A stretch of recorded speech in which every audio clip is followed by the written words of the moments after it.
So, Harry, we've Hi. finally seen we've finally seen the third Fantastic Beasts film. Yeah, after four years, was it? God, it's it was the second film came out in 2018, so it's pretty much been a lot since we started the channel. Yeah, so we've been waiting for 4 years to get a good, well, hopefully a good sequel to a pretty dreadful movie. If I'm being honest, so we've just been like hoping and praying for 4 years that we'll see something good. Yeah, I gotta say, I haven't seen The Crimes of Grindelwald since we did that audio commentary back like in 2019, so roughly season two, I believe, if I'm remembering it Yeah, right. So, yeah, and I haven't seen it I since watched then. it. Yeah, I watched the first one and then the second one like a couple days before seeing this just to get it in my head. And the first one, the first one's great. Obviously, I love the first one, but the second one, like, I can watch it. I'm just not. It's just not great. I can like the characters and the acting is like interesting. I think I probably said this before, but it's interesting. It's fun to watch. It's just not like for that sort of stuff and the production. But it's just not a great movie. Yeah, the main God, we are parrots literally whenever we discuss this film series because it's pretty much the same problem all the time. The first one is a great starting point, but they went completely wrong with the second one because they put the focus squarely on the Dumbledore and Grindelwald storyline, and it was really unnecessary because it really just put them into a corner of it strapped them into the only path they could do from that point onwards, and it doesn't really mesh well with a lot of things. I mean, even thinking about it now, I'm not sure if we talked about this in the audio commentary, but does it make any sense as to why the Ministry would hire Newt Scamander to go after the Dark Wizard Grindelwald, even though he's a magizoologist? And there's Yeah, what not benefit? really. I mean, I for bloody sake, he's got his own brother is Honora. Why not use him yeah. instead? I think probably the reasoning is like he's Dumbledore isn't doing it, so it's like I'll get the person who's mates with Dumbledore to do it, possibly. But yeah, that doesn't really add up. It's like, oh, let's get Minerva McGonagall to do it. She's mates with him. Okay. Yeah, a witch who doesn't even isn't even meant to exist at this point. I mean, yeah, would make sense for these movies, though, wouldn't it? Yeah, Yeah. Anyway, but we should move on. We should talk. Like the point of this video is the review for the third one, not to fucking bitch about the second one again. yeah, because finally we've gotten the new one and we've seen it. I've seen it twice. And how many times have you seen it, mate? I've only seen it once, unfortunately. I do want to see it again, though. Cool. So I would say I've got a general idea of how I feel about this movie now. So Hmm. how we'll do is we'll just talk about the pros first, and then we'll go to the cons. So Okay. off the bat, what would you say were your highlights for this film? Um, it's a bit of a weird one to quantify, but I guess like the atmosphere of this I really loved. Like I guess like by that I mean like the production and the visuals and everything, like the setting, because the I just loved I loved the idea of like British wizards, I guess, and American wizards being in like the 20s and 30s, like that sort of like architecture and clothing. I love it all, and they get it so spot on in this. Like they go to all these different countries, and it's all very unique to the country, but also very um, like quite magical, but like familiar. And I loved that. Like the German Ministry of Magic looked amazing. I think. What do you think about that? Honestly, yeah, I think everything about the film in terms of its, I want to say its thesis, architect. I don't know Thesis. what any of those words are. Essentially, I agree. I do think, I do think that in terms of how it looks, and the setting of the movie, that's something that they nailed spot on in every film, Yeah. even the last one, because Yeah. there's just something so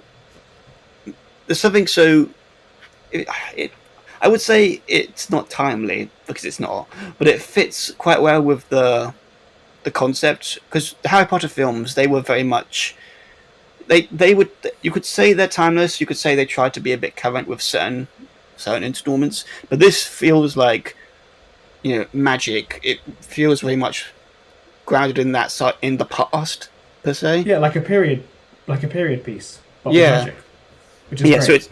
it's and so it's nice that they stuck with that concept because I'm sure there's Yeah. an alternative universe somewhere where they got cold feet and said let's just jump it to the present day again, just bring Newt Scamander and his gang forward in time with a time turner or something.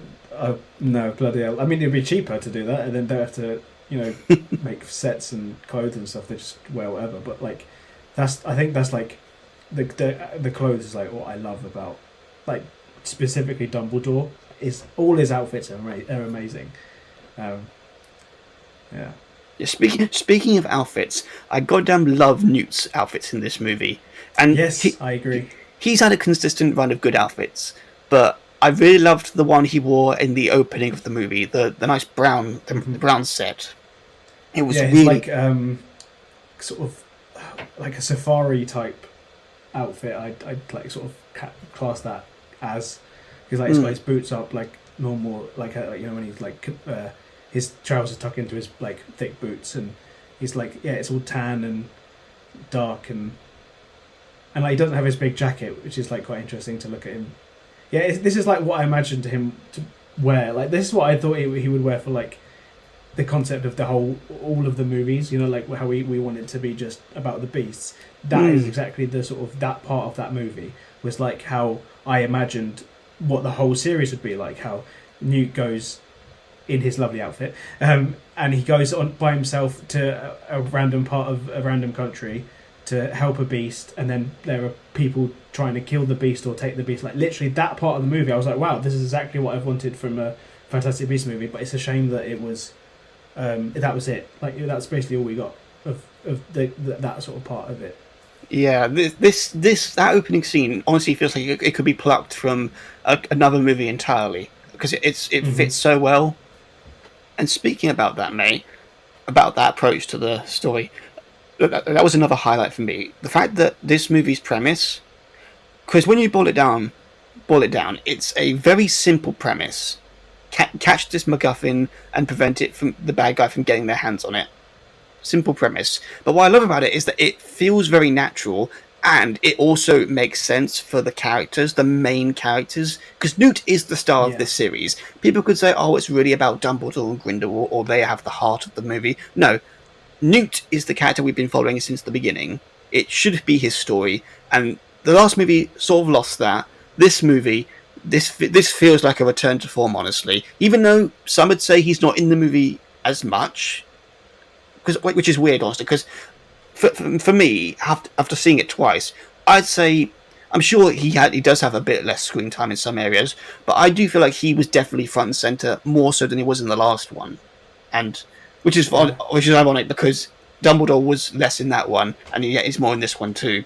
But I'm getting sidetracked. I just It feels like that maybe will like it feels like because he's had less in this one, in the next one maybe he'll have even less, and it will just Dumbledore will take over as the main character. That's what it kind of feels like. I hope not. But yeah, this movie, the story pretty much involves Newt from the beginning, and he has a stake in this because he ends up losing the Chillin Chilling. to the hand. Yeah, you see, I was like, what is it called? And then I was like, oh yeah, it's just like when you're chilling out. I'm just chilling. That's how I remember it. Yeah, some call it just Quillin, Chillin. I think they called it chilling. I think. Yeah, let's just say whatever. but but the fact Bambi. but the fact that Newt, he's pretty much from the get-go involved in this narrative because of his actions. Well, not his actions really, but because he wasn't able to save the mother and he feels responsible for the baby. And yeah, that's his driving his arc for the movie is to protect this young buck from the Grindelwald acolytes. and that's his continuing thread throughout the entire film. And you feel when he's emotionally concerned, when you feel when he's very sad, when he thinks he's lost, and yeah, I did like the sort of concept that the main sort of through line of this movie was a fantastic beast. Yeah, exactly. That's the bloody title. That's bloody it. That's what this should be from every single bloody film. The first film got that. Yeah. The second film, it didn't. I think, if I'm remembering it right, didn't even have. I don't know. Let's not talk about the second film anymore. Yeah, we've had enough. But yes, those two were very crucial narratives that I'm so happy they decided to use in this movie. And. Yeah. I mean, I guess this is part of the my like a con is that I love that there was a beast and like Newt was involved with it. I just don't really the sort of overarching idea of this particular beast was a bit weird to me. Like something that I found about I think even the first and the second Fantastic Beasts is that there is an entire book of Fantastic Beasts already written before the movie was out, with loads of beasts that they could draw from like for the movies as like plot points. But every single beast that's been in the Fantastic Beasts movie has been made up for the plot, which kind of annoys me. Where it's like they can't really, or I guess JK can't really think of anything that the other beasts that are already invented could be, so they have to invent one with very specific features and like attributes that like allow the plot to happen. Mm. Do you know what I mean? I do, yeah. That is interesting because I didn't know that. I didn't know that they've hardly scraped the barrel of the creatures that we could see. Yeah, it's just like there's an entire book. I haven't read it in a while, but there's an entire book of that J.K. Rowling wrote of all the Fantastic Beasts that she thought of for this book for the actual textbook. But then I think apart like the main like creatures that were in the movies, like excluding like the Bowtruckle and the Niffler and the Kelpie, not I think it's yeah. The ones that actually have something to do with the plot are not made up for the movies. So like the Chillin is made up for this. It's like that wasn't a thing before. That does make sense, unfortunately. Yeah, and like it's a bit weird that like the whole point of like it can see the pure heart, so that's what we're going to use for our election. Like, even though they had the whole point of it, the Grindelwald was getting elected was because like the guy said we should let the people vote, and then if they don't vote for him, he won't be. But we have to let them have their say. But the whole point of the election was that no one's going to have their say except for this random creature that the candidate had brought for themselves. It just seems a really weird like decision that that's the plot of the movie. The point of this movie is that Grindelwald wants to be the leader of the world, which hasn't been a thing, and the way he's going to get that is by having his own way of voting himself in. Yeah, got to say that is not what I expected Fantastic Beasts to tackle. Yeah, it was a very it was a bizarre choice when I was watching. I was like, oh, okay, he's gonna. So like I thought he wants to be the German Minister for Magic because they were at the German Ministry. He was the German Minister for Magic, and then they had an election, and I was like, okay, he wants to be the Minister of Magic. That makes sense. Like if he can, I guess if they're drawing on the parallels of Germany, like and Hitler, because that's what. That's what the parallels are. Then it makes sense for him to control the magic version of Germany, and I'm like, cool, that makes sense, and like that makes sense for why he's such a big threat. Then they went, no, he's going to be the leader of the entire magic community, but then he doesn't get that. It's like, well, but what are we going to have next then? Like, what's he going to do now? God damn it, mate! I love how you've basically fixed the movie with that one thing there. I've seen other people talking about it. When I was in the cinema, I was like, okay, he's going to be the Minister for Magic, that makes sense. And then other people said the same thing, and then they were like, no, he's not going to be the Minister for Magic. He's going to be what do you even know what the title is? Because I thought the title that he was going to be was like the magical mugwump or something that was like. Do you remember like Dumbledore had all these titles, like he's the chief warlock and of all this stuff? I thought it was going to be like something like that. I don't really know what it is. I think they might have made it up for this. I do believe mugwump was talked about, at least like acknowledged in the books at some point with Dumbledore. So I think it has its roots in the source material.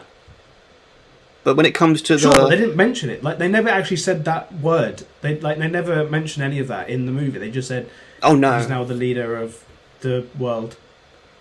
No, this. Let's tell you what. Let's try and keep on the pros for now. But we'll definitely come back to that with the. Sorry.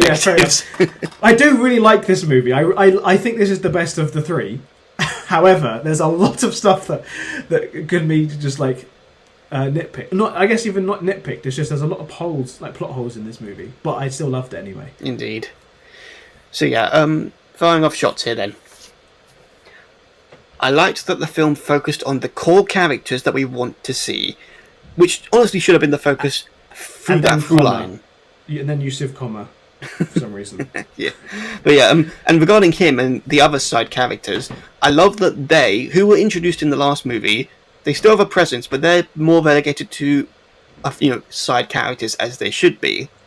And the core journey that we're following on is, Newt, Jacob, and Theseus now. Which, again, I think is great because Theseus, again, such a cool character that you could do a lot with. And they sidelined him in the last movie. So I love that he's got a bit more importance here. Even though they sort of do still sideline him. But honestly, I'll take this. He does have more time with Newt though, doesn't he? Yeah, I like that. I'll take this over the last movie where he just gets like 3 whole scenes dedicated to him. Yeah.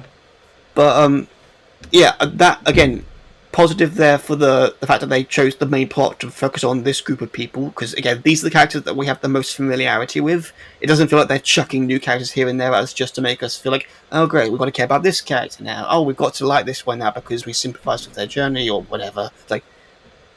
Just give us the characters from the beginning. That's the whole point of the title of the series. The way I felt with this though, it was either we had the perfect amount of the characters we wanted to see, but then on the other side of that, there was a real lack of characters that should have been important. I think, for example, I know we're trying to do positive stuff, but the other candidates for the magical leader of the world. They didn't really have any lines, and I thought like it could have been a more poignant point of this movie if like throughout the movie you could see everything from their perspective, or like just some scenes that showed who they were and why it's good for them to be the leader. That's true, and we actually will come back to that as well. Yeah, sorry. I keep going on to negatives. Yeah, back to the Theseus thing. I really love that Theseus and Newt had a lot of just time together, just those two, doing, the little funny crab dance. But like just those two characters interacting was a really good addition, I think. Like, it was a good pairing. They did a lot of good pairings in this. Like, they had Newton and Theseus, and then Lally and Muggle. Jacob. Dan Fogler. Oh my god, Jacob, sorry, yeah. Those two were a really great pair. I love that they were like, yeah, let's put the Americans together because they really worked off each other. And yeah, Lally, I thought she was an amazing addition. Yeah, I was so concerned with her character because she's teased in the last movie the time I couldn't pronounce her name. I genuinely didn't remember that happened. And I looked back and was like, oh yeah, there she is. Yeah, and I was just so concerned going in because I thought this is another character we're going to have to get attached to. I say get attached, but I was at the time I was like, great, another character that I'm going to be forced to like, whatever. But she really knocked it out of the park. I loved her scenes. She was an amazing character. Yeah, and I got to say, I love how they wove her introduction into the narrative too, because she's introduced, and you think they're going to do the stupid, a girl can't take care of herself, and she's approached by some guys, and then, magic. Now that's sorted. No, it's all a ploy, and it's all to basically show her skills and intellect in planning a situation out and manipulating things to her advantage, and to show to benefit Jacob and show him that he's a good man at heart. And that was so perfect. It was a really great introduction. And she just felt so like whenever she said anything, I was like sort of like grinning. I was like, oh, she's great. And also she had a really cool costume. Like she was a proper witchy, like 30s witchy costume, which I thought was amazing. Yeah, and again, her team up with Jacob throughout the movie works so well. Yeah, and she had book powers. I love that her thing was like book magic. It's like, oh, okay, cool. Like she had a book. Her own like notebook was the portkey, but then she could also make it a bridge.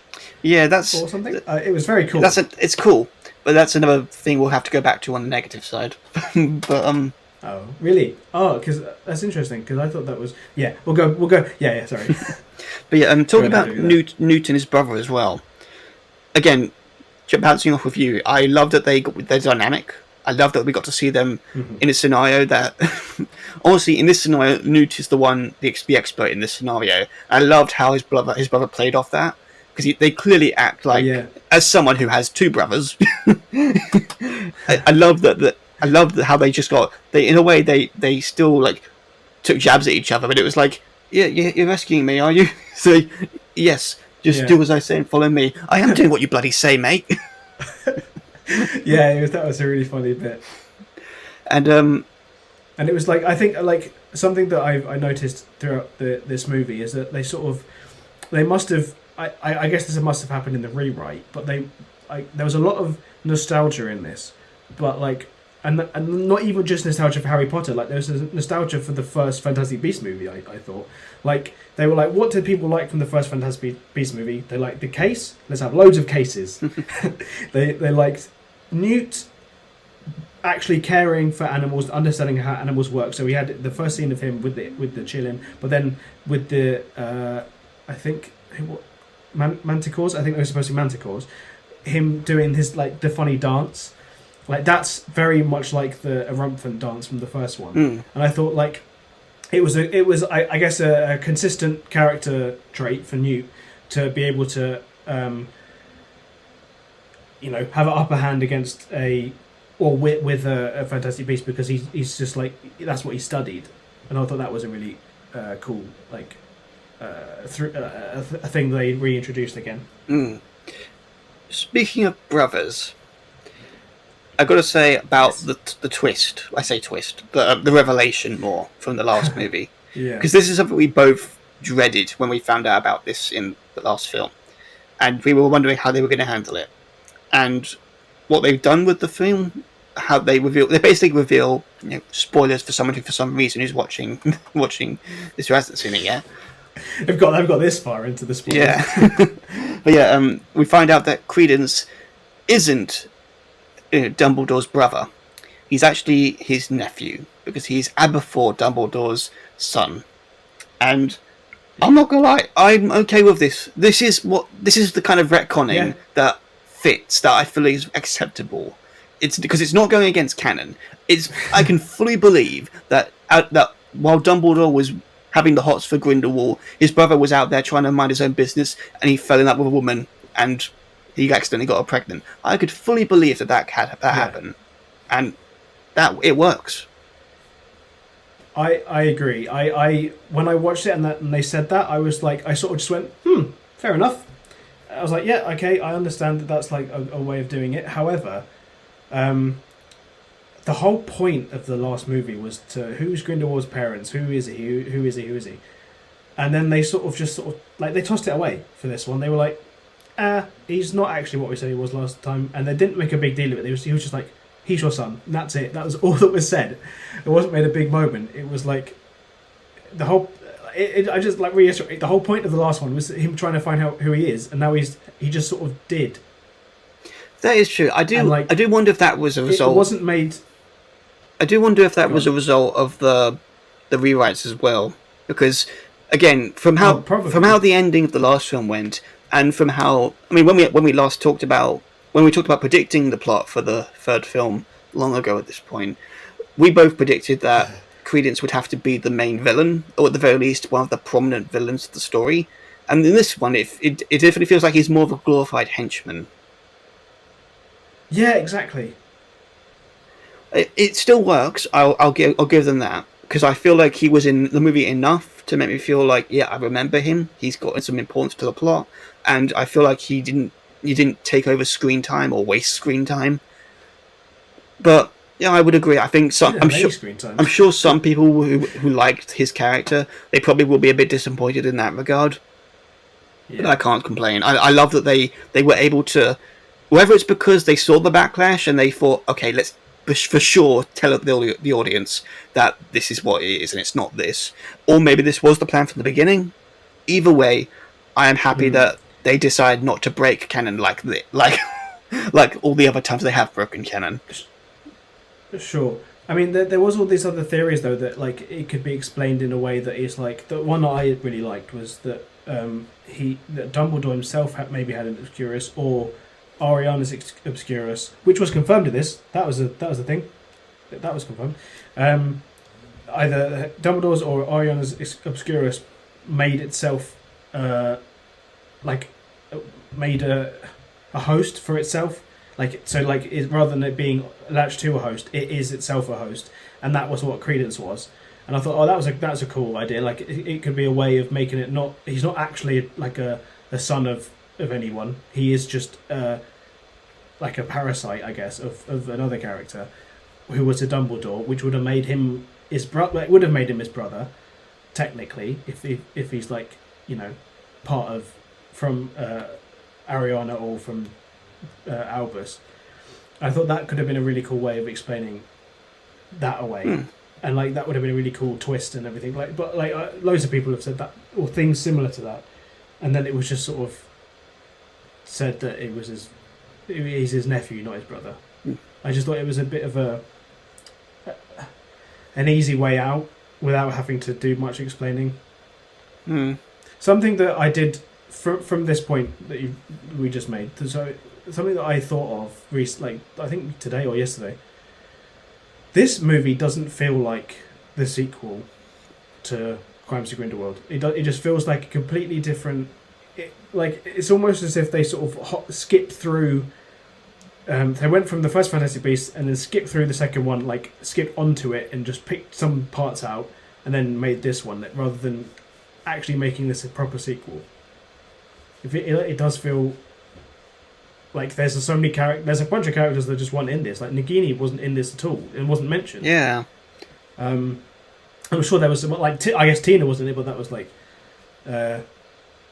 that's not. She was in it like a little bit, but like there was just it just felt so not like disjointed, not connected to the last one. Yeah, I will say, talking about that a bit, I do think that because we can, I'll bet you 10 chocolate frogs and 2 pints of butterbeer that every character we see at the ending of Crimes of Grindelwald, who when they approach Hogwarts and they go to visit Dumbledore in the last scene of the movie, I can bet you at some point all of those characters, maybe excluding those 2 Aura guys, because whatever, because they're extras, but I imagine they were at some point in production going to be the central characters of this movie, but whether maybe there never was, or more likely, I'd like to think, more likely after the backlash they received from the last movie, they decided to rewrite it and focus on just a few select ones that would make the most sense.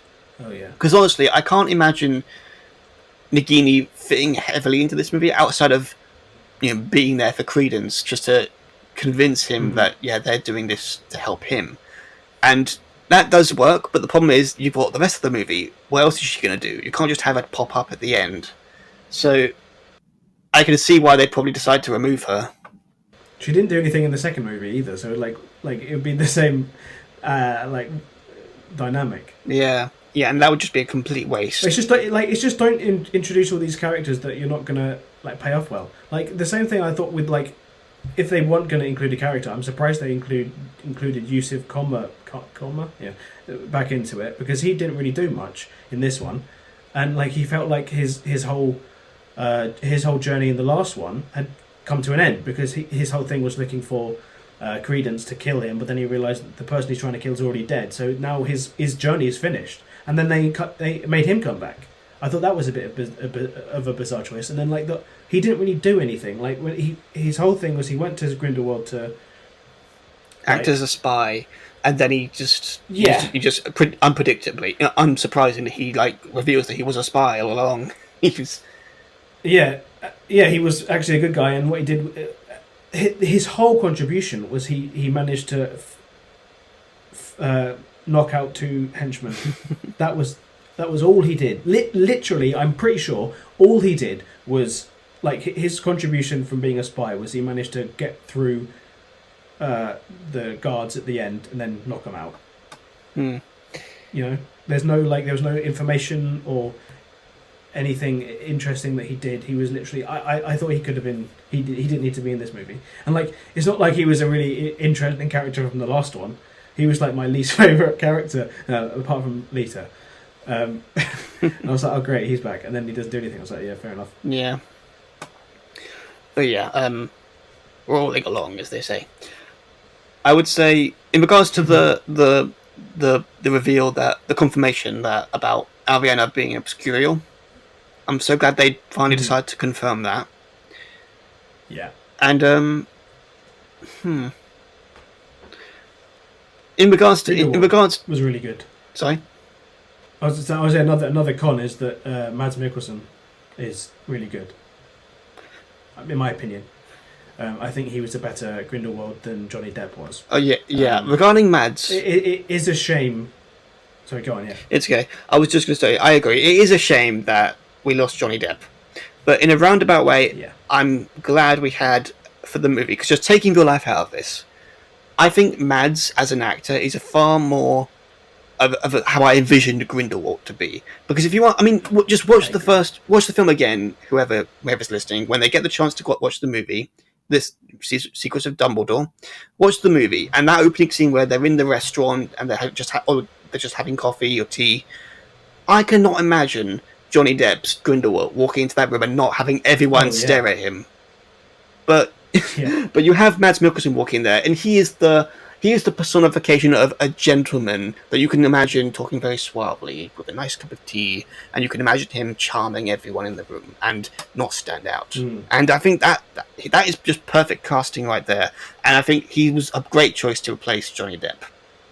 So yeah, I agree, and I thought that his chemistry with Jude Law was probably better than it could have been with it being Johnny Depp.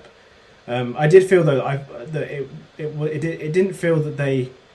I guess they didn't really go into it too much because they don't really want to get into gay relationships, do they? Because then they can't show the movie in China. Yeah, which is a bloody shame. But they didn't really get into that, so it didn't really feel like they were. It didn't feel like they used to be a couple. They just felt like they were mates. But that's not what you're supposed to get from that.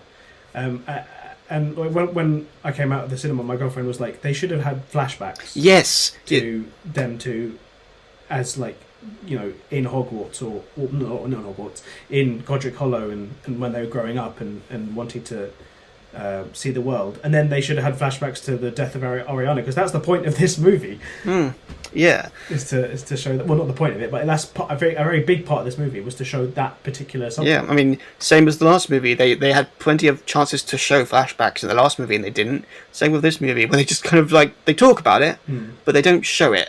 So it's kind of come on. But I think the reason for that isn't because they didn't want to. It's because they couldn't. Well, not that they couldn't. They could easily just put it in and then not market it in China, But it's just the fact that they don't want to include that relationship because it would go to an entire country's audience.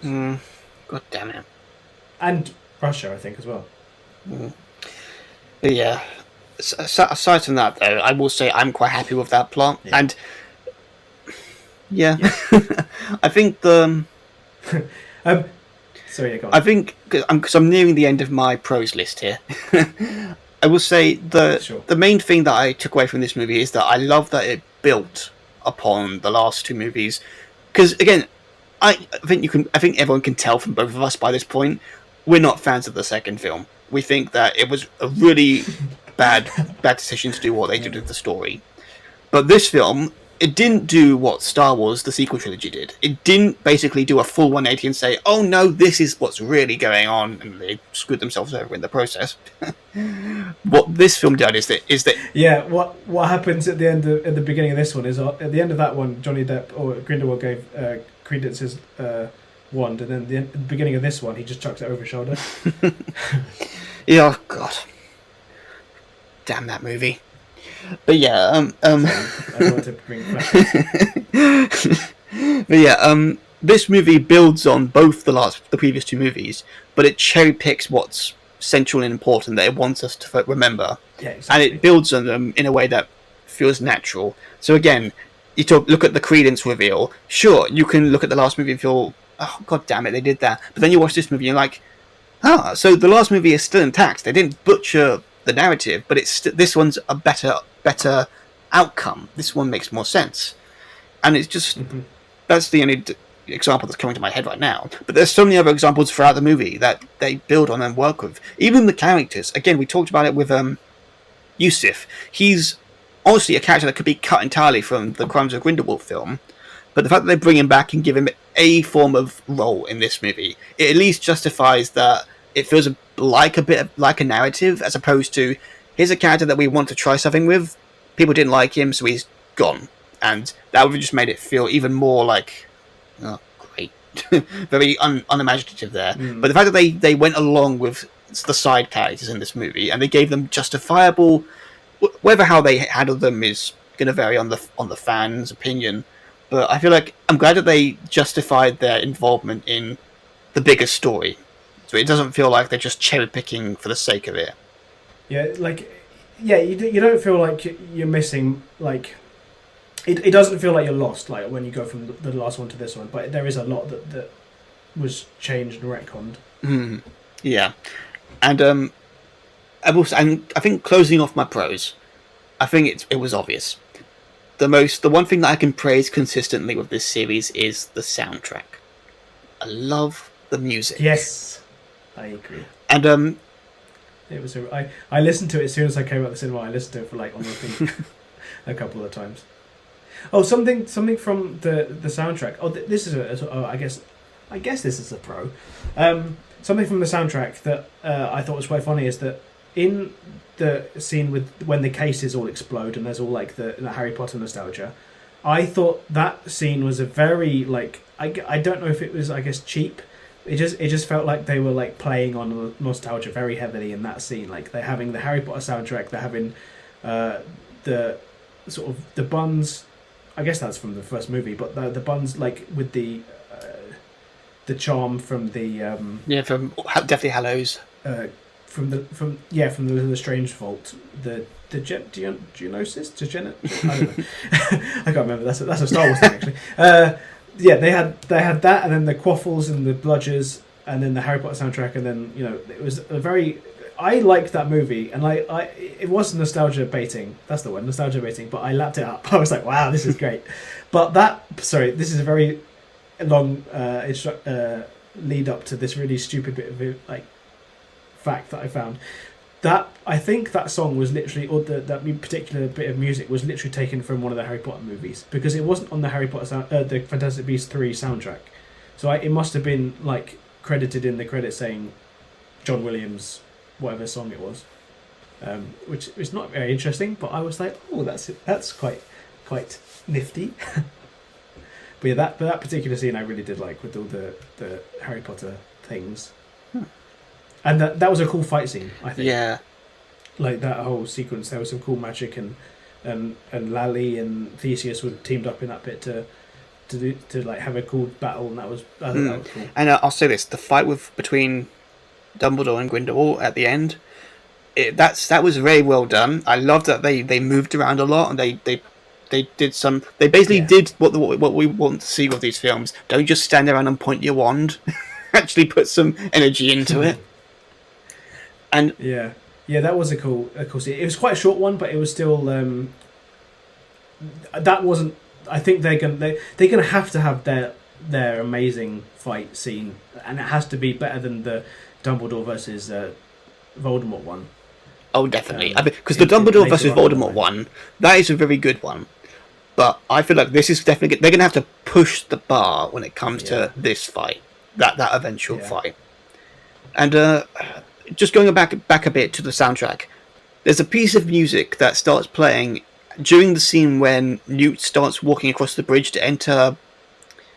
I've got it written down here, but I can't pronounce it for the life of me, so I apologise. But Bahata. I believe that's what the fortress is called. Sorry? Tartar? Bahata. Tartar sauce? Oh, okay. Essentially the location of the climax of the movie, where the ceremony takes place, that famous, that very historical location, whatever they say it in the movie, so it must be famous. It's not in real life. I don't think it exists in real life. Oh, sure. The teleporting bridge. Yeah, that scene when Newt is walking to that place on the bridge and he apparates to the location. There's a piece of music that starts playing at that point, and I got it written here in my notes. It sounded like the Harry Potter motif, but then it suddenly started. It went different. It twanged on edge, and it sounded very interesting. I'll say that. I might be remembering it completely wrong, but I just found that bit of music. I'll have to have a listen. Yeah, that music piece. I found it. I liked that bit of music there, so I thought, ooh, I wonder if they've changed up the Harry Potter theme there to be a bit more menacing or something. Again, I'm sure people will prove me wrong when they actually get their hands on the soundtrack and whatever. But hey, I think at the end of the day, the soundtrack is gold. And in terms of all those pros, I'm sure we've missed some things. Again, people can highlight them in the comments, but I think these pros definitely earn their... we can talk about some things if we think of anything. Yeah, I think for the rest of it. Yeah, but I think the pros definitely earn this film's good praise in my book. Yeah, the thing that I had a thought is that the pros don't necessarily outweigh the cons. I think there are way more cons than pros, but I still had a really good time with this movie, and I think it's better than... It might be the best one of the three, but there was still a lot that was, I guess, a bit disappointing. It wasn't so like infuriating as in like the last one was, but it's just there's a lot of stuff, missed opportunity, I think, and maybe it's some things that weren't necessarily explained properly, but I think we can get into that now. Yeah, because now we're getting into the cons. I'm just going to say most of mine right now, so I'm not keeping us here forever. But for me, the Wizarding election isn't a bad subplot, but you could say it is something that really isn't set up in the previous two movies, or even Potter lore, as far as I know.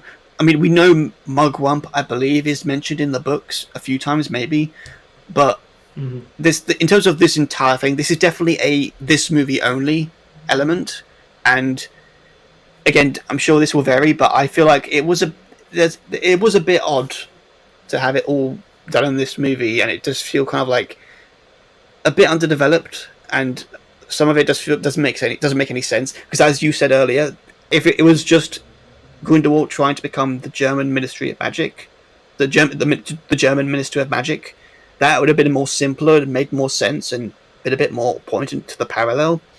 But the fact that it's trying to be like, oh, the supreme ruler of all wizard kind, it's like kind of stretching for campy cartoon villains there, mate. Yeah. It's like the Emperor. Yeah. And another thing that I found a bit annoying, again, this is something that I'm sure people will have to correct me on, because, again, even though I've seen the bloody movie twice now, I'm still undecided on this bit. But I believe they get the timelines wrong again in this movie. Okay, brilliant. Because Lally, I believe, in her introduction, she says that it's been a year since Jacob first discovered the Wizarding World. But if that is what she says, that makes no logical sense, because the film is advertised... in 35. Yeah, the film is advertised as being set in 1932. And I've read somewhere that people say it's set in 1937. And... Yeah, I thought it was 35. Yeah, but again, even regardless of when it's set, we have to agree it's set in the 30s. But the last film took place in 1927, and the first movie took place in 1926. Yeah. And so theoretically, if it was just a year after the last movie, she should have said 2 years. So that was a bit. That was like, huh. Better watch your screenwriting there, mate. Yeah, I'll have to look out for that when I watch it again. Yeah, because if it has been a year, then it should be like 1938 was a year past, so that would have been then. Yeah, it's been like if it was 32, then it should have been. Sorry, say again. I was just going to say if it theoretically, if we're going by how they're talking about the movie, advertising wise, if it is set in 1932, 5 years should have passed by the events of crimes.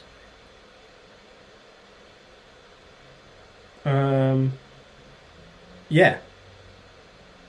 But yeah, we'll add that to the list, the bucket list. No, we'll literally add it to the bucket of, you fucked up there, mate. Yeah. My next peeve of the film, Bunty, and this is a carryover from the last movie. Oh yeah.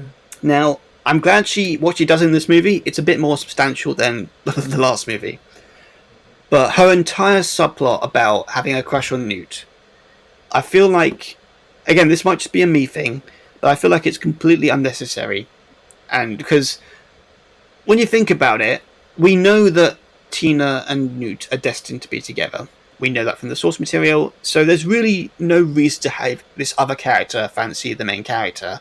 Because unless they were going to make a film that entirely focused on a love triangle, there's no reason to have it. Because again, if this series was just about Newt, it was just a trilogy of films about Newt, and it was just him going through a life with his magical beasts and his friends, yeah, I could see them doing dedicate a film entirely to this subplot about, both these girls love this man, but which one will he choose?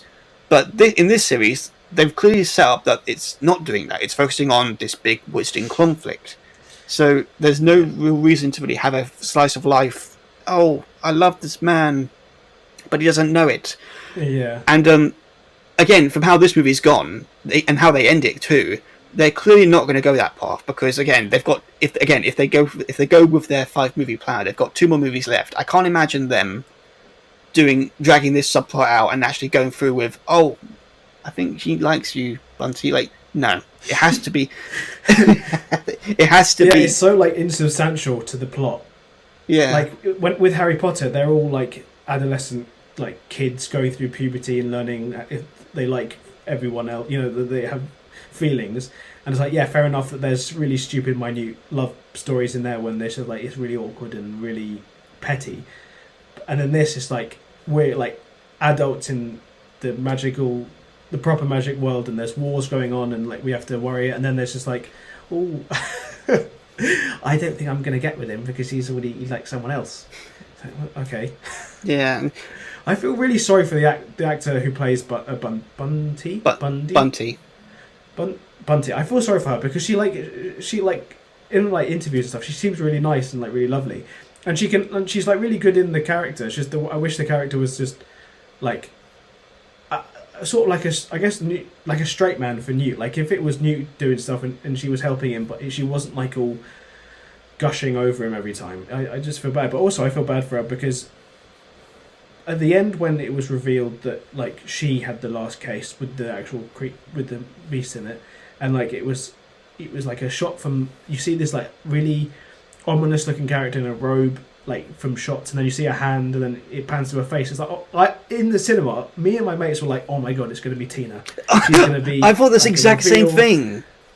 Yeah, she's going to be revealed that she's going to be like part of the whole thing, and then it was her, and she was there the whole time. But it was like, oh, like it went to her face, and I was like, oh, okay. What was all this build up for? It's just a character that we really don't care.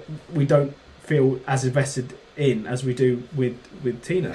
I actually remember during the lead up to seeing the movie, there was rumours that Tina was going to take part in the final act. I remember the theory being that, apparently it turns out Bunty, the rumour was that Bunty wasn't really Bunty, it was just Tina being like transfigured. Yeah, that was the Super Carlin brothers. That shows how much we give a damn, we'll care really about this character. Yeah. It's like, I'm sorry, but it's true.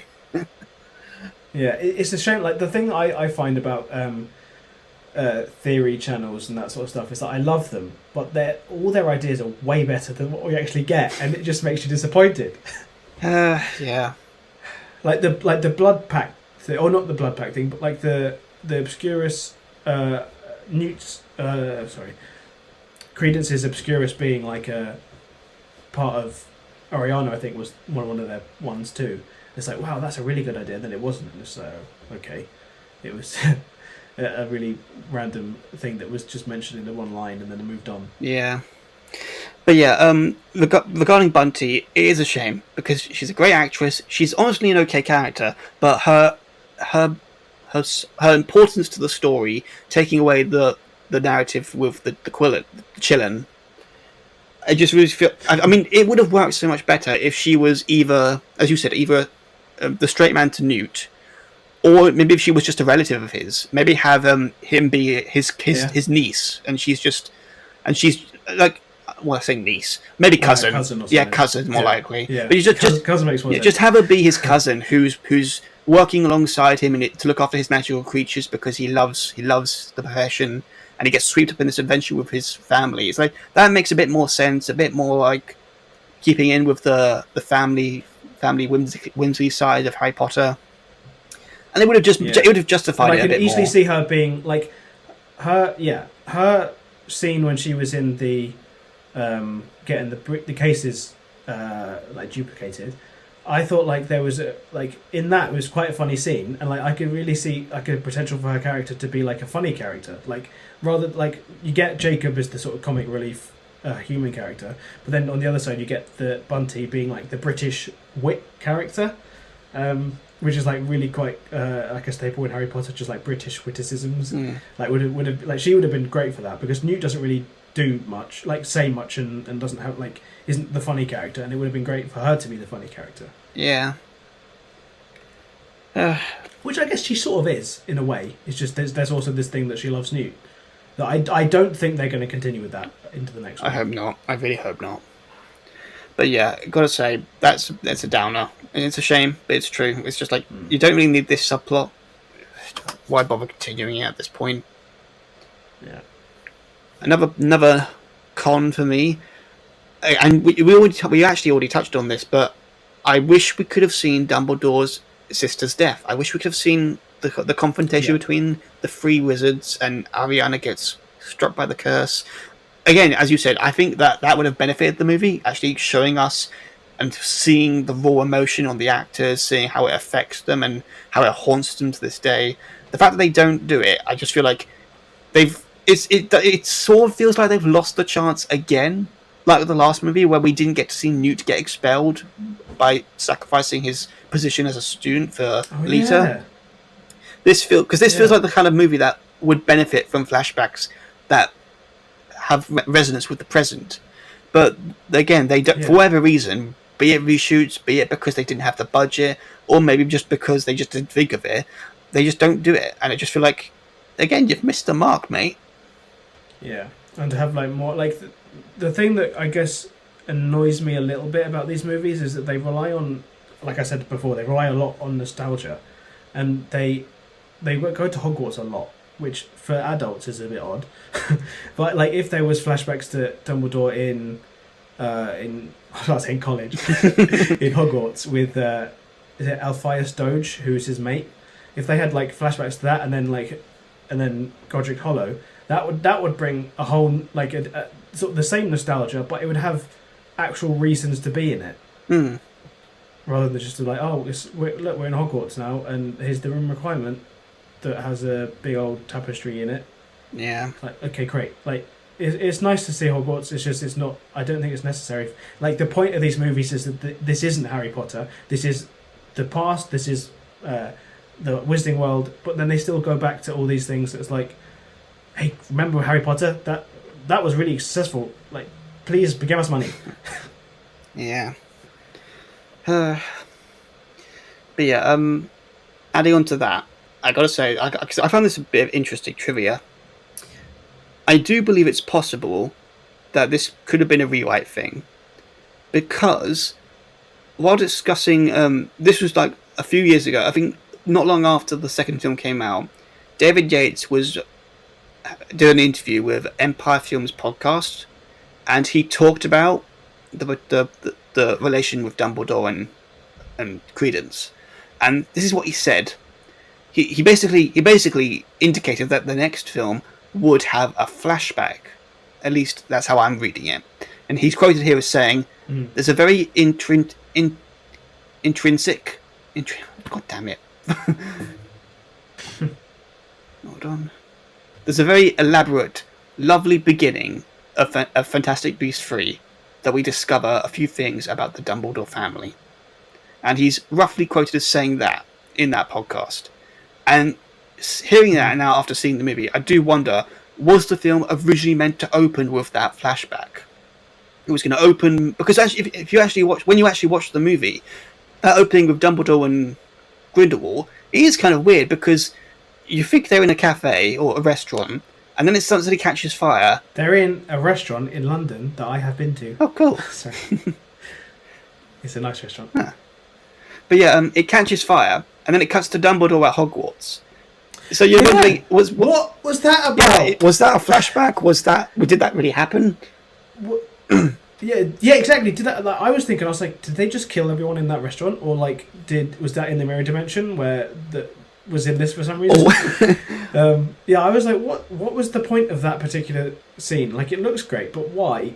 Yeah, I imagined it was in Dumbledore's head maybe, and it was just him battling with his subconscious or something. Oh, sure, yeah. That would have been cool too, but like, we just don't know what it was. I reckon that is probably true, that it was that was going to be a thing, and then that was rewritten, because the movie's called Secrets of Dumbledore, but there aren't any Secrets of Dumbledore. So, like, there must have been some stuff cut out that was a secret of Dumbledore, and that sounds like it could have been. Likely, although you could argue maybe it has multiple meanings in the title. Like it could be about the reveal about Aberforth's son, or something else. I don't know, but I would agree. Yeah, but like that shouldn't be the title of the movie, because that's not what the movie's about. Nah, that's just one thing that happens in the movie. I don't particularly like the naming. For these movies, like Crimes of Grindelwald and Secrets of Dumbledore, they're not the best titles, are they? No, they're not. It's a shame. The titles could be better, maybe a bit more central to the core characters or the narrative, but we got what we got, I guess, in that regard. But yeah, I do agree. I do wish that they would just... I wish they would do many things, honestly. So yeah, there's a lot of missed opportunity, I think, with these movies. Yeah, and I'll just go on with another complaint I have. Queenie. And I feel like, if I'm honest, I didn't hate her subplot, and I'm actually quite happy with how it turned out. But I do feel like her flip to the good side turn feels rushed. And this is primarily because the last movie pretty much rushed her turn to the dark side. Because I feel like if I was put in charge of writing this series, and I had one of the main characters turn to the dark side for their own desires and goals, I would have wanted to drag it out. I felt like this is something that was meant to be a very important decision for the character. It should affect everyone, and it should have a lasting effect. And how would you do that? You would have to drag it out, at least show how it affects everyone in the long run. And the fact that they just have a good guy by the end of this movie, even though she always in a way was a good guy, she was just like misguided. But again, I just feel like you almost didn't need to do this. It just added unnecessary drama in the end, I guess. But I wish that they would, if they stuck with the Queenie that goes Dark Lord, I wish that they would have dragged this out for another movie and maybe have it that haven't been revealed in this movie that Grindelwald was actually manipulating her with magic, like using a curse to make her genuinely believe he was doing good, and then then in the next movie she can fight for it or something. I don't know, but I can't say I hate it because I'm okay with how they wrap it up. But I just wish that again they didn't really need to do it in the first place. Yeah, I thought that I thought it was a cool idea for her to go to join Grindelwald, and I thought it was cool when in this movie that she is evil but she still loves Jacob, so she's doing all these nice things, all these things sort of subtly to help him and make sure he doesn't die. So that was funny, but I agree. I don't think she should have either. The way this should have ended is either Jacob or her dies, or she doesn't go to the good side in this one, and it's in the next one that like because it felt like, why did she join him in the first place, and why did she leave him? They don't really. It just sort of seems like they're not very important decisions she made. It's just sort of things she was like, yeah, okay, sure, let's join him now for a reason that I don't really, I didn't, for me, didn't feel like she would actually do that. And then she just came back because it's like, yeah, of course she didn't want to be on the evil side, and she didn't do anything else. So it's like, of course she like, but and even for Jacob, in the end, he was just going over to Dumbledore. He wasn't even with her, and he was just like, oh yeah, she's here now, so everything's fine. He was just with Dumbledore, being like, well, it's good that we got Queenie back. Really, like, I thought that bit was like, what? You'd be with her, like, if she was gone for like a couple of years, it should have been at this point, on the like being evil, and like, and then like her going through all this horrible stuff, he would be with her, like like he wouldn't leave her side now, but he was just sauntering off having a chat with Dumbledore. Yeah, and another thing that I really am annoyed at this scenario now, the fact that again she's now on the good side again, and she never has a conversation with her sister regarding this betrayal. This entire subplot. I mean, well, again, the drama. So she can't really, can she? Yeah, she didn't have the scene. There wasn't a scene with those two though at all. Not at all. No, the entire again she in the last movie, Tina didn't really react to her sister's betrayal. In this movie, they're not even in the scene together until like the end, and they don't even. I don't think we even get a scene where they're talking to each other. No, there isn't even that scene ends with. You don't even see them having a conversation. That scene ends with Dumbledore, so you don't even see them talking. Yeah. So yeah, that's again. I think that's just something that's sadly a result of the writers just not thinking, or just like again a result of the last movie where they stuffed so much in, and they felt they probably could maybe drag it out, but they didn't in the end. Again, I feel like this is one of the things they could have kept going if they were going to commit to this dark side turn. It was a bit of a strange decision to just be like, oh yeah, she's fine again. I reckon it's because they were like, I want the end of this to end with a wedding. And who can get married? Yeah. Another con for me. How did Dumbledore fight Credence in the Shadow Dimension? Because I don't know. I mean, again, there's introducing new magic, and then there's just like not explaining it whatsoever. But it's just cool for the visuals. I mean, I can't deny it was a cool way to show a fight scene and not cause casualties. But at the same time, I feel like you need to explain it, especially if it's going to be an integral part of the story, at least in the climax. And I say integral, but the fact that they bring up again when he fights Grindelwald, I mean, twice in the same movie, you have to acknowledge what is that power, how does he use it? 3 times. Does he use it a third time? It was in the first scene. He used it in the first scene. Did he? Oh, because I didn't remember him. Yeah, because in the first scene there was it all went white. Oh, okay. Okay. Huh. I just thought that was a random flashback now. Okay. No, I think that was happening in in the correct time. It's just you don't know what happened. Like, I think the point that's why I was annoyed because it's like, why did he use this? What was happening? Is everyone dead? Is everyone not? I don't know. But yeah, he uses it that time, and two other times. Okay. But yeah, I guess that's something they might have to explain in the at some point in the expanded material. That particular, sure, but I don't even think that power needed to be in it because it didn't. Like the only reason it was in it is so there wasn't any casualties, and so there was no stakes at all. Like the whole point of not have it the statute of secrecy is to have ramifications for committing any magic in where Muggles are, and so now it's they can do it whenever they want and no one will notice. It felt like they just took away. I think that's happened quite a couple of other. It happened in the last movie, with Newt having a spell that you could literally see what happened in a particular area. That it takes away. They add these cool little magic devices that actively make Harry Potter stupid. Yeah, which is a bit annoying. But yeah, because I believe actually someone put the theory through that maybe this how he uses this is that this is actually from the Deluminator. I don't know. I don't know how this factors Yeah, in, but yeah. maybe it The could. Deluminate bit was interesting. Did he take when he used the Deluminator? Was he taking out the Obscurus of Credence? Because I wasn't entirely sure what was happening. I just assumed that he was like using it to see the pure form of the Obscurial, because it goes out of Credence for a bit and then it goes back Yeah, into him.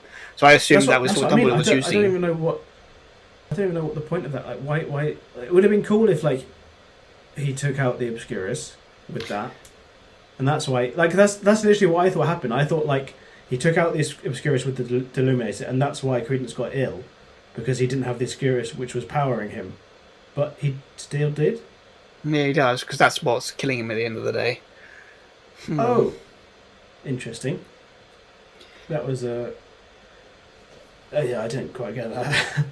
Yeah, I guess again something they'll have to explain in expanded material, or maybe even in the next movie if they think it's going to be that crucial to the narrative going forward. Hmm. Another negative. Again, something you touched on before. I felt they could have been a bit more to. Again, I'm butchering the name here. Vanessa Satos. So I'll just call her Satos for now. So yeah, But yeah, she was one of the candidates for Mugwump.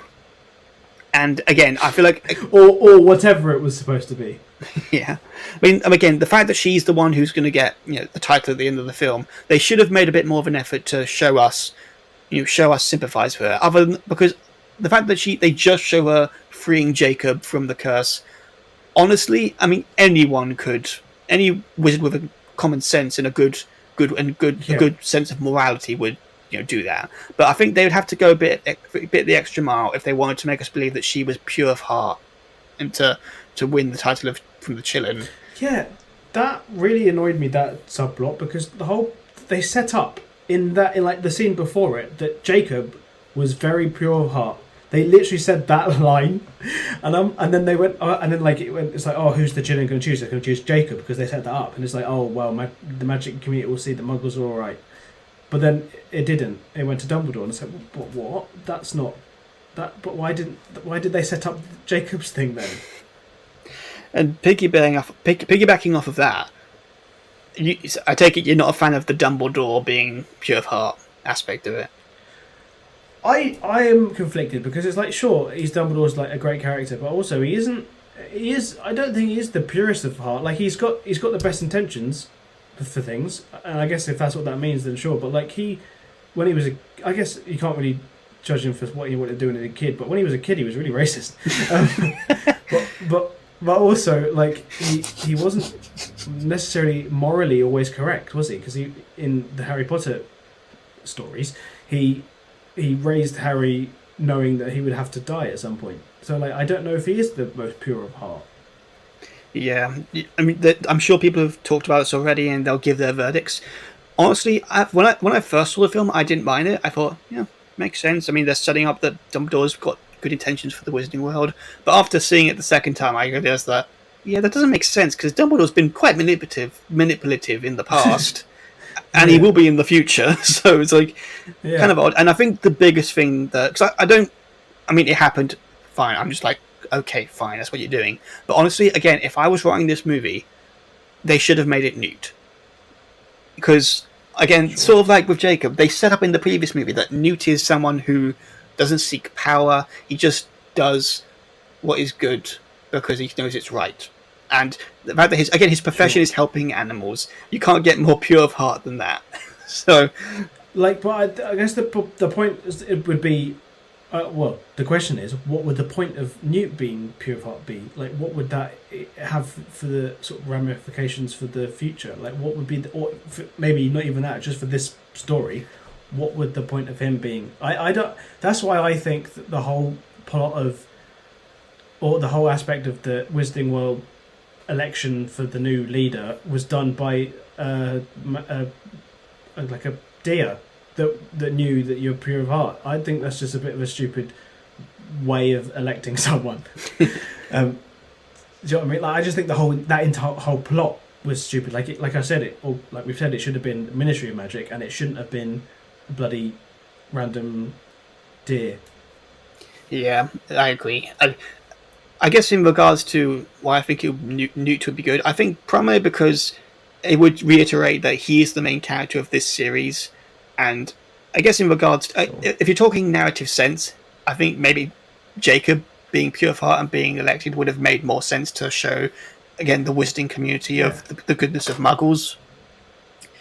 I just, but Exactly. I just do feel also that if you make it Newt, it's a bit more poignant to the audience that this is the main character. He's like he's not tied up with all this drama and plotting and agendas to take over the world or save the world. He's just a guy who does his job because he cares. I mean, I think that would have made more sense in Mm-hmm. my book. And also, again, at the end of the day, he would have likely turned down the position and said, "There's someone else out there who's equally worthy." Again, I feel like Newt would have said that too. Yeah. So it doesn't really Yeah. it's not making it Dumbledore. I feel like it's just their way of trying to say Dumbledore is important to this story, even though it's called bloody Fantastic Beasts. Yeah. Yeah. Earlier I said that I think that Newt's going to become a side character and Dumbledore's going to be the main character going forward. That is probably like another indication of that. It's like, hey, look, Dumbledore's the best. So like him for the next couple of movies when he will be the main character. Mm. Huh.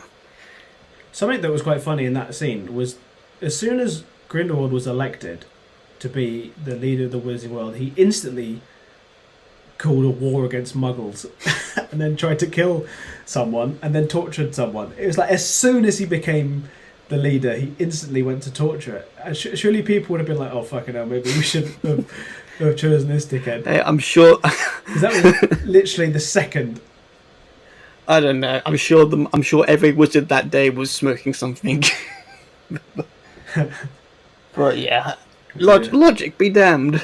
We need a guy this guy looks menacing. He's about to declare war, but god damn it, does he look good in the eyes? Yeah, sure. I thought the point of him like saying that he's pure of heart was so he would get people on his side, being like he trying to manipulate people. Like it's like, yeah, this guy's a really good guy, and then behind the scenes you can do all this horrible shit. But it's like, nope. As soon as he's declared the leader of the Wizarding World, he's like, fuck all these people. I'm racist. Kill them. Oh yeah, yeah, you're right, mate. And yeah, going on from that, some more minor ones. I think this one's like obvious. They continue the trend with this movie. They don't say a lot of spells. They just cast their wand, and Oh, yeah. we're meant to believe that they're saying them in their head. I said this in the last time because I think in the last review, maybe did we do a review for the last? We one? did, yeah. Yeah, I think in that you said the same thing, but then I countered it with probably the same thing I'm going to say now, is that adults famously in Harry Potter don't have to say spells. Yeah, Like there's a point where they learn not to, and they're supposed to not. So I think I personally am not annoyed by that particular aspect of the spells. The point I am a bit annoyed at is whenever they are casting spells that aren't like an environmental say thing or like something that interesting. Whenever it's just like a bog standard spell, it's always white. Just make us like have a red spell, have a yellow spell. Like you can have spells that are like nice neon colors, and they don't, and that annoys me. Like like it just makes the fight scenes look a bit dull.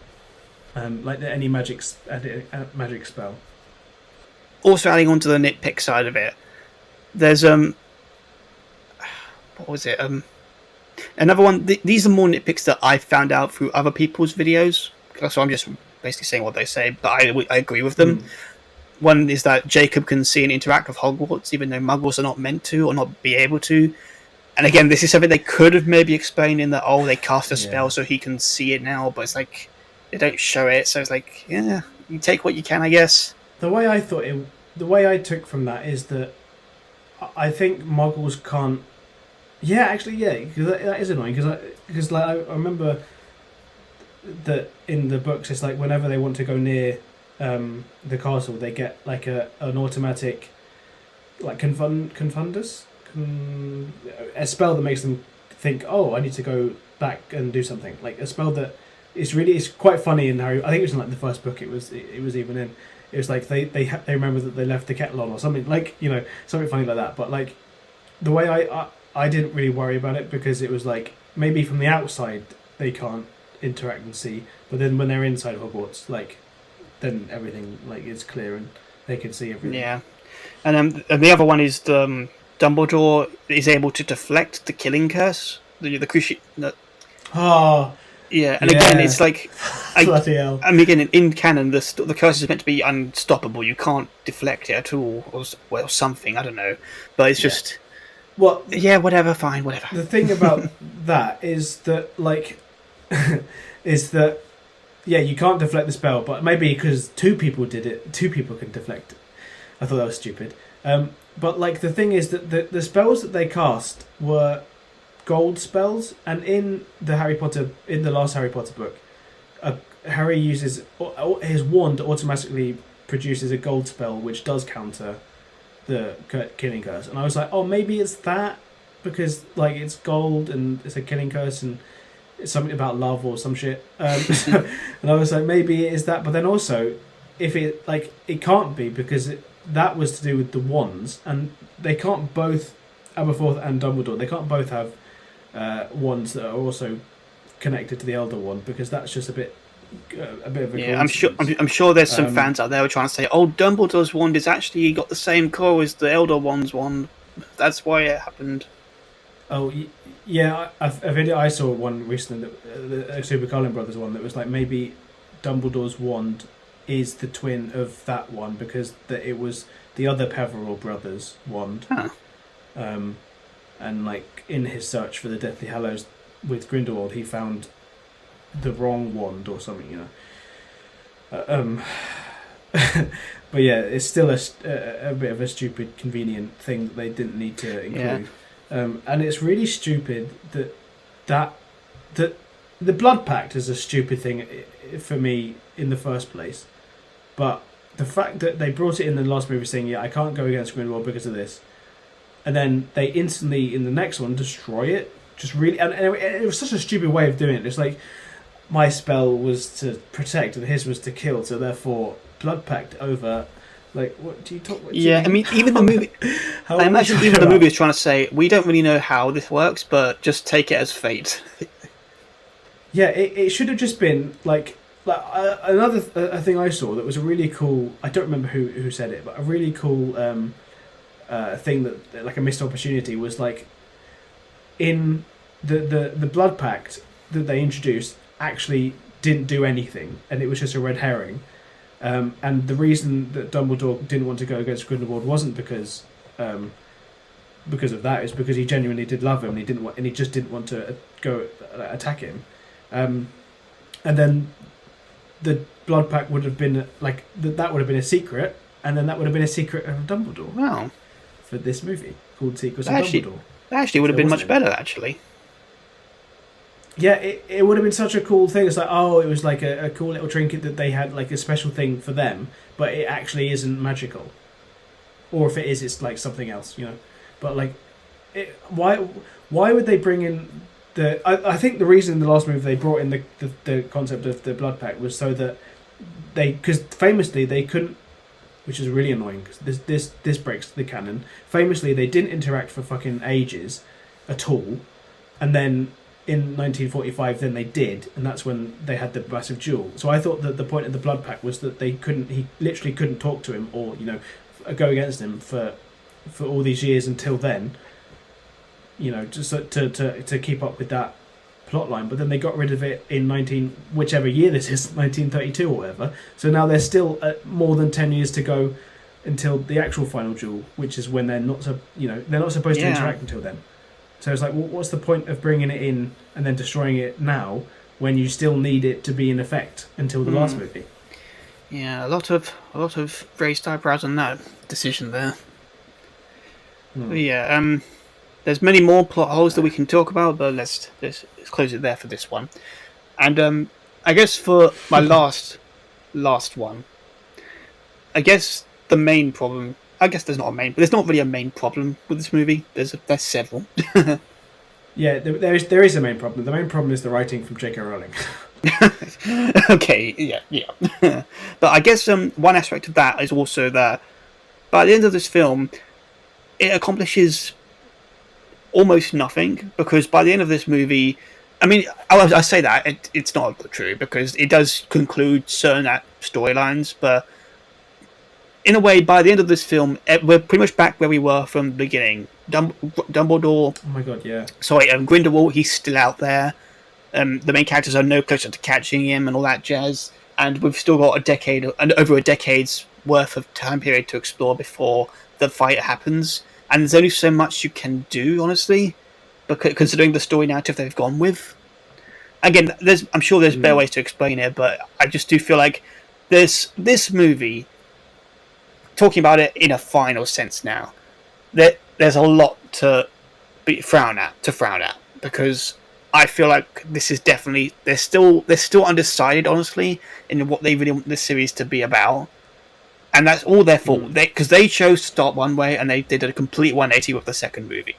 So this feels like they're sort of continuing that problem where they want to do the Grindelwald and Dumbledore stuff, but they also still want to keep Newt involved, and it's just not always meshing well.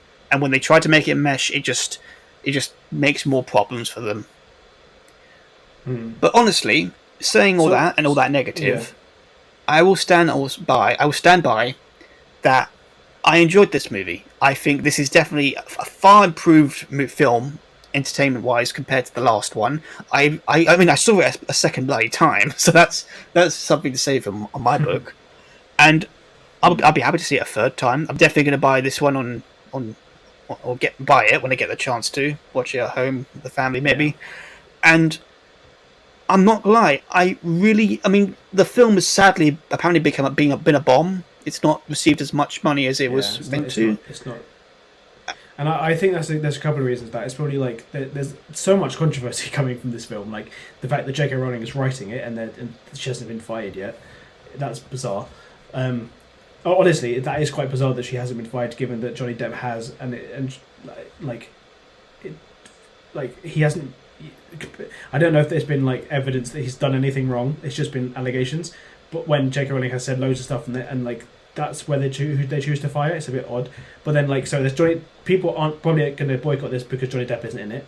People are going to boycott it because J.K. Rowling's writing it, and probably people don't really want to see anything that Ezra Miller's in because he's going on a rampage in Hawaii or something. He's been arrested a million times.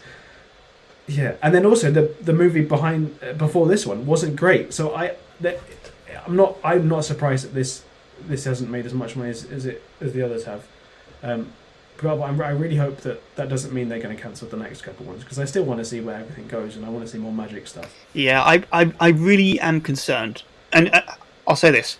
Hopefully, by the time I finish editing this episode, maybe we'll know for sure when the next film is happening, or if they're going to cancel it. But I really hope they don't. I don't think that they're going to cancel, because Harry Potter makes so much money for Warner Brothers that I don't think they can. Like, even if the movie doesn't do as well as it could have, it will still make Harry Potter relevant, which is what they want. So I don't think they're gonna, like, they might just reduce the budget maybe, but I don't think they're gonna cancel it. I hope not, because I've seen articles out there saying that Fantastic Beasts is likely to be cancelled because it concludes the narrative in this movie, and they're going to do a Cursed Child movie next in the future because that's more closer to the IP that everyone loves. It's like, no, don't do that, please. I fucking hope not. Please, I mean, you've got you've got a mess with the Fantastic Beasts brand, but goddamn it, it's got more chance of being entertaining compared to that bloody story. So yeah. Something I just want to go on from what you said before. The end of this movie is basically, like you said, it's basically they got back to the status quo, and they got to the point of just before the end of Fantastic Beasts 1, when all four of them were together. They've gotten to that bit, so like everyone's happy, everything's fine. They are back to basics, like exactly like you said. Grindelwald's where he was before, Dumbledore's where he was before. Every single person is where they were before in the first movie, basically. And I really like. I just as you were saying that, I had like a sort of a vision of what a better Fantastic Beasts franchise could have been, where from the first one they did diverge like drastically. So like like how in Game of Thrones, that was my comparison. Like loads of characters diverge and then don't interact for ages, and then when they come to interact, like after maybe a couple movies, it's like really poignant and it's really like, wow, these characters are back together and it's really satisfying. But if every movie ends with the status quo, it doesn't. It's not very exciting. It just like. I don't really know where to end this point, but you know what I mean. It's just not a very interesting, like, any engaging way that if every movie ends the same way. I'd say that in agreement with you that this sets the story back to the status quo. I do think though that is a positive because I feel like that's definitely going to give, again, if they can move forward with the next film, that's definitely going to give them a lot more room to, again, focus on the core characters that they should have stuck with from the beginning. So hopefully we'll be able to get Tina back in the next movie, and she'll be more central to the plot. Or maybe they'll bring back Nagini and some other characters, and at least characters that have more relevance than Yafin or whatever his name is. Well, I don't think they'll. Yusuf or Yafin or whatever the guys, the French wizard. Yusuf Kome, yeah. Yeah, I don't think they will bring Nagini back though, because honestly I don't think Ezra Miller's going to be in the next one. Maybe not. Because of all the bad stuff, and the way they ended it in this one, they could easily just say, yeah, either he died or he's doing his own thing with. Or maybe he passed. Maybe they just recast him. They can easily write him out of it. Oh yeah, or recast him like they have done. Yeah, exactly. Yeah, I'll get some. So, what's your thoughts on the movie overall? So I did want to. I wanted to start with this, but I guess an hour and a half in is fine. When I came out of the cinema, I absolutely loved it. Right, so like what I wanted to do is I didn't want to read all these reviews. I didn't want to let other people like manipulate or not manipulate, but like. Influence is the word. I didn't want other people to influence my own experience with the movie, so I wanted to watch it and then have my own thoughts on it, and I didn't want to just regurgitate everyone else's. So I absolutely loved it, and I loved all the nostalgia. I loved the characters. I really honestly, I really loved Jude Law as Dumbledore. Like, I think he's genuinely my favorite actor who's played him. Like, even more than the like Richard Harris and Michael Gambon. I think Jude Law is my favorite version of this character. So like that was really great for me, and I loved Newt's fine. I love Newt; he's great. Lally was an amazing character, and she was really good. It's just like that's the thing that even with the last movie, there wasn't as many as these great characters, but with this movie, there's a lot of really cool characters. So if the story wasn't the best, you still have a good time with the people who with the characters. That's why I'm not a big fan of the current run of Doctor Who, because the story's bad and the Doctor's bad. But with David Tennant, if the stories are bad, David Tennant's still here. He's great. Sorry, a bit of a tangent. But yeah, I came out of the cinema really, really loving it and really having a good time and looking forward to the next one. So as much as there's all these plot points that could have been better or plot holes and nitpicks, all this stuff, I still had a really good time. Yeah, I agree. I think that this film, also in that regard, I think this film definitely does a nice job of concluding the story, the narrative. So in a way, in a sad way, honestly, if this is to be the last film, if they go through with cancelling it, honestly, you could almost imagine you don't even need to see the rest of the story, because you can imagine that Dumbledore will go off and fight Grindelwald, and they'll have that amazing battle that we would never be able to see, but in a way that could kind of keep the mystery and the intrigue of it to imagination and make it more fantastical than they probably would end up making it. Newt would go on to... Yeah, it would probably be better in our minds than it is. And Newt would just go on to live his life, have his family with Tina, Jacob and Queenie are together. And again, even with Credence, even though he's still alive, but we know he's dying, we could easily just find out in supplement material that, he did end up passing away, but he spent his last few years with his father, and that just adds to Aberforth's bitterness towards his brother for everything that they went through. Yeah. So in a way, in a roundabout way, this film could work as the ending. But again, putting my hat in the ring here, I really hope they don't. I hope they continue the story, because they've committed at this point, and they made poor choices with the Crimes of Grindelwald, but honestly, I'd say they've made up for it with this movie. And there's still a lot they can do. Sure. I've got some ideas for what they could do for the fourth film, which we might talk about at some point. But yeah, I feel like there's a lot they could still do with this brand without kicking it to the curb. I just hope they heavily consider that. Yeah, I agree. Let's hope.